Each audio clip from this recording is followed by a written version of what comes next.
بسم اللہ الرحمن الرحیم۔ السلام علیکم ورحمۃ اللہ وبرکاتہ۔ اللہ کے نام سے شروع جو بڑا مہربان نہایت رحم کرنے والا ہے۔ محترم ناظرین، جب یزید پلید تخت نشین ہوا، تخت حکومت پر براجمان ہوتے ہی اس کو فکر لاحق ہوئی کہ سب سے پہلے مجھے ان لوگوں کی خبر لینی چاہیے جو مجھے امیر تسلیم کرنے پر رضامند نہیں ہیں، تاکہ ان کو اپنا مطیع اور تابع بنا سکوں۔ دنیا اسلام میں اس وقت چند شخصیات جن میں حضرت امام حسین علیہ السلام کا نام سر فہرست ہے، یہ شخصیات مرجع خلائق تھیں۔ چنانچہ یزید نے اس وقت کے مدینے کے گورنر ولید بن عقبہ کو خط لکھا کہ حسین ابن علی، عبد الرحمن بن ابی بکر، عبداللہ ابن زبیر اور عبداللہ ابن عمر رضی اللہ عنہم سے فوراً میری بیعت لو۔ بالخصوص یزید کو امام علی مقام امام حسین رضی اللہ تعالی عنہ اور ابن زبیر کی طرف سے یہ خطرہ تھا کہ ان میں سے کوئی اپنی حکومت کا اعلان کر کے بیعت لینا شروع نہ کر دے۔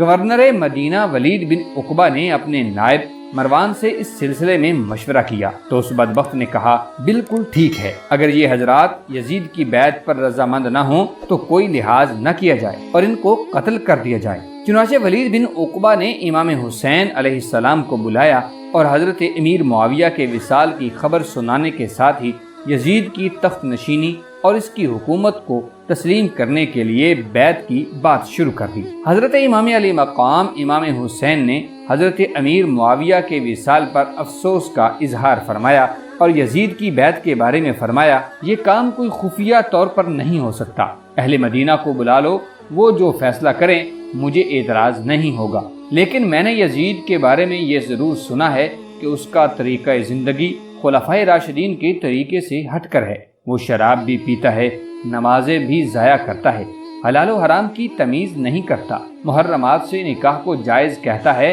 اور جائز و ناجائز میں فرق بھی نہیں کرتا۔ ناظرین محترم، ولید چونکہ صلح پسند اور شریف النسب تھا، اس لیے اس کو امام حسین علیہ السلام کی بات بہت دل لگی، جبکہ ابن کثیر کے مطابق مروان نے ولید کو کہا کہ تو نے موقع ضائع کر دیا ہے، اب حسین تیرے ہاتھوں سے نکل جائیں گے، تو نے ان کو موقع ہی کیوں دیا؟ اگر بیعت کر لیتے تو فابیہا، ورنہ تلوار سے فیصلہ کر دیا جاتا۔ ولید نے کہا، افسوس ہے تجھ پر اے بدبخت، تو مجھ سے لختے جگر بطول کا خون کرانا چاہتا ہے، بخدا جس نے حسین کا خون بہایا وہ کبھی نجات نہیں پائے گا۔ ناظرین گرامی، روایات میں آتا ہے کہ گورنر ہاؤس میں جاتے ہوئے امام علی مقام امام حسین علیہ السلام کے ساتھ 30 مسلح جانباز تھے،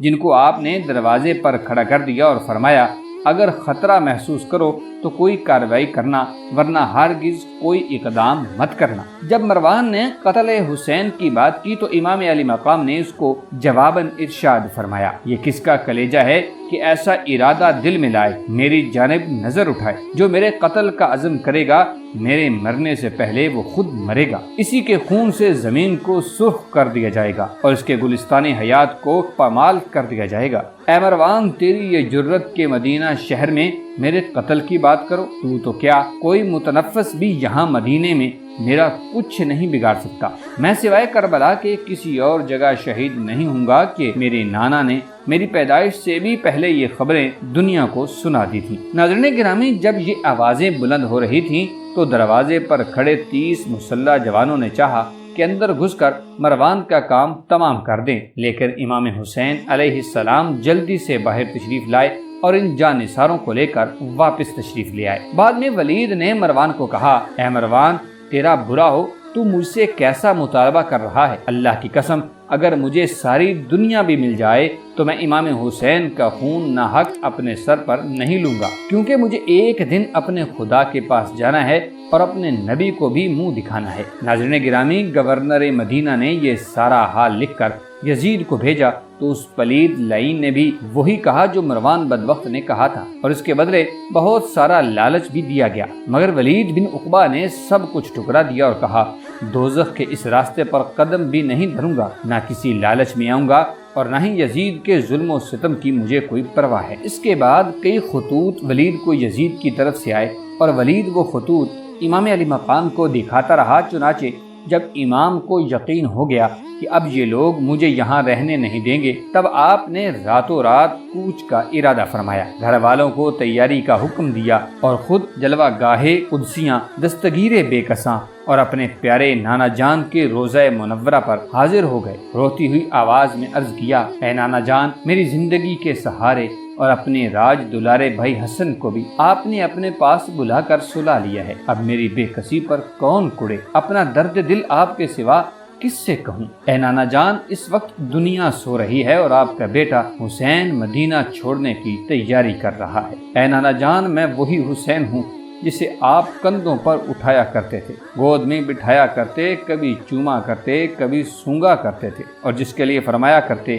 کہ میرا حسین جنت کا پھول ہے۔ جس مدینوں کو چھوڑتے ہوئے جانوروں پر بھی رکت طاری ہو جاتی ہے، خدا ہی جانتا ہے اس مدینے والے کے نواسے کی کیا حالت ہوگی، جو مدینے میں پلا بڑا، جوان ہوا، اب بڑھاپا آ گیا اور مدینے والے کے کندھوں پر سوار ہو کر مدینے کی گلیوں میں سیر کرتا رہا۔ اس حسین ابن حیدر پہ لاکھوں سلام۔ ناظرین محترم، حضرت امام علی مقام جناب امام حسین رضی اللہ تعالی عنہ کے مدینہ کو چھوڑنے کا غم کون جان سکتا ہے؟ یا نانا جان سکتا ہے یا نواسا، جس نے مدینہ چھوڑتے ہوئے اپنے نانا جان کے مدینے کو ان الفاظ میں دعا دی تھی، نانا تیرے کرم کے خزینے کی خیر ہو، میں جا رہا ہوں تیرے مدینے کی خیر ہو۔ عرض کیا، کیوں جا رہا ہوں؟ اگرچہ مدینہ چھوڑنے کے الفاظ سن کر ہی کلیجہ منہ کو آتا ہے، مگر پھر بھی جا رہا ہوں تو صرف اس لیے کہ مجھے جانا پڑے گا عظمت اسلام کی خاطر، نبی کے دین کی خاطر،